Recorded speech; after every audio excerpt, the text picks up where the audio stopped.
শীত ফুরিয়ে যাওয়ার আগে এই রেসিপিটা একবার বাসায় ট্রাই করে দেখেন।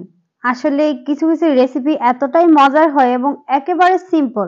চলুন তাহলে দেখি এই সিম্পল এবং এত মজার রেসিপিটা কিভাবে করা হয়। প্রথমে আমাদের লাগবে হচ্ছে মাছ। আমি এখানে নিয়েছি বোয়াল মাছ 4 পিস। আপনারা চাইলে যে কোনো মাছই কিন্তু নিতে পারবেন। মাছের মধ্যে হলুদ, মরিচ আর লবণ দিয়ে মাখিয়ে কিছুক্ষণ রেখে দিয়েছিলাম। তারপর এখানে আমি দিয়ে দিয়েছি তেল। তেলটা যখন গরম হয়ে আসবে তখন সব মাছগুলোকে দেওয়ার পর এক পিঠ আমি কিছুক্ষণ ভেজে নেব। এক পাশ ভাজা হয়ে গিয়েছে, এখন আমি মাছগুলোকে একে একে উল্টিয়ে নিব। আর যদি দেখেন যে মাছ লেগে যাচ্ছে তাহলে আগে কড়াইয়ের মধ্যে কিছুটা লবণ দিয়ে তেলটাকে ভালোভাবে গরম করে নেবেন, তাহলে দেখবেন মাছ আর লেগে যায় না। তারপরে অপর পিঠও কিন্তু আমি ভেজে নিয়েছি। এইভাবে 2 পিঠ আমি একটু ভালোভাবে ভেজে নিয়েছি। তারপর একে একে এখন মাছগুলোকে উঠিয়ে সাইডে রেখে দেব। আর এই শীতের মধ্যে এটা রান্না করার জন্য আমাদের সবচেয়ে বেশি যেটা লাগবে ওইটা হচ্ছে ধনিয়া পাতা নিব বেশি করে। আর তারপর এখানে আমরা দিয়ে দিব 3 থেকে 4টার মতো পেঁয়াজ কলি। তারপর এখানে আমাদের লাগবে 4টা রসুনের কোয়া, আর লাগবে একটা আস্ত পেঁয়াজ, আর আমি নিয়েছি আদা। এই সবগুলো উপকরণে আমাদের লাগবে একসাথে। আর নিয়ে নিয়েছি 4টা কাঁচামরিচ ঝালের জন্য। এই সবগুলো দিয়ে কিন্তু আমরা একসাথে বেটে নেব। বাটা হয়ে গিয়েছে। এদিকে চুলায় যে তেলটা ছিল ওইটার মধ্যে দিয়ে দিয়েছি সেই বাটা মশলাটা।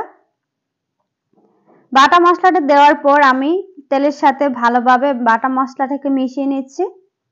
আর এটা একটু ভালোভাবে সময় নিয়ে মেশাতে হবে। আর এই সময় কিন্তু চুলার আঁচটা মিডিয়ামের চেয়ে নিচে রাখতে হবে, না হলে কিন্তু মশলাটা পুড়ে যাবে।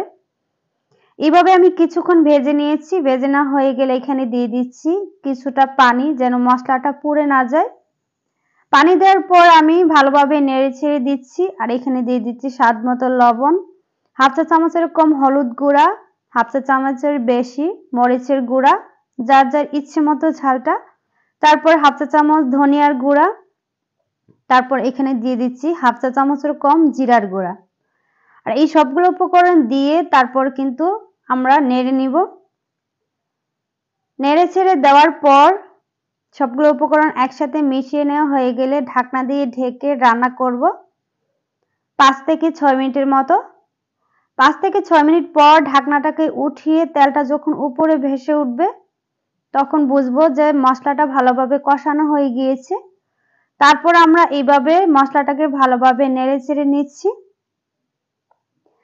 নেড়ে ছেড়ে তারপর এখানে আমরা দিয়ে দিব ভেজে রাখা মাছগুলোকে। ভেজে রাখা মাছগুলোকে দেওয়ার পর সবগুলো উপকরণ মশলার সাথে মাছ ভালোভাবে মিশিয়ে নিচ্ছি। ভালোভাবে মিশানো হয়ে গেলে তারপর আমি এই মাছটাকেও 2 থেকে 3 মিনিটের মতো ঢাকনা দিয়ে ঢেকে কষিয়ে নিব। 2 থেকে 3 মিনিট পর ঢাকনাটাকে উঠিয়ে তারপরে নেড়ে দিচ্ছি। নেড়ে ছেড়ে তারপর এখানে আমি দিয়ে দিব পানি। আর এখানে হাফ কাপের চেয়েও কম পানি দিয়ে দিয়েছি। 1/4 কাপের মতো পানি লাগবে, কারণ আমরা কিন্তু এটাকে শুকনো শুকনো রাখবো, একেবারে ঝোল রাখবো না।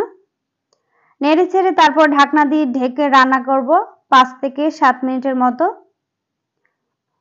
5 থেকে 7 মিনিট পর ঢাকনাটাকে উঠিয়ে দেন, আবারও নেড়ে ছেড়ে দিব। দেখেন তেলটা কিন্তু উপরে ভেসে উঠেছে আর কালারটা দেখেন। তারপর আমরা ভালোভাবে নেড়ে ছেড়ে মিশিয়ে নিচ্ছি। মিশানো হয়ে গেলে আবারও ঢাকনা দিয়ে ঢেকে রান্না করব আরো 2 থেকে 3 মিনিটের মতো। চুলাটা অফ করে দিয়েছি। আমাদের রান্না কিন্তু শেষ। আর খুবই অল্প উপকরণ দিয়ে যে এত মজার রান্না করা হয়, একবার হলেও বাসায় ট্রাই করে দেখবেন, অনেক মজার হয়। আর এইভাবে ধনিয়া পাতা দিয়ে মাছ, মাংস যে কিছুই রান্না করেন না কেন খুবই মজার হয়। আর আমার তো ধনিয়া পাতা শীতের সময় খুবই পছন্দের। শীতে প্রত্যেকটা সবজি মাছ দিয়ে রান্না করলে অনেক বেশি মজার হয়। এখন আমি সার্ভ করে দেখাচ্ছি, দেখেন। আশা করছি আমার আজকের রেসিপিটা আপনাদের কাছে খুবই ভালো লেগেছে। আর এইরকম নতুন নতুন রেসিপি পেতে আমার চ্যানেলটাকে অবশ্যই সাবস্ক্রাইব করবেন। সবাই ভালো থাকবেন, সুস্থ থাকবেন। আল্লাহ হাফেজ।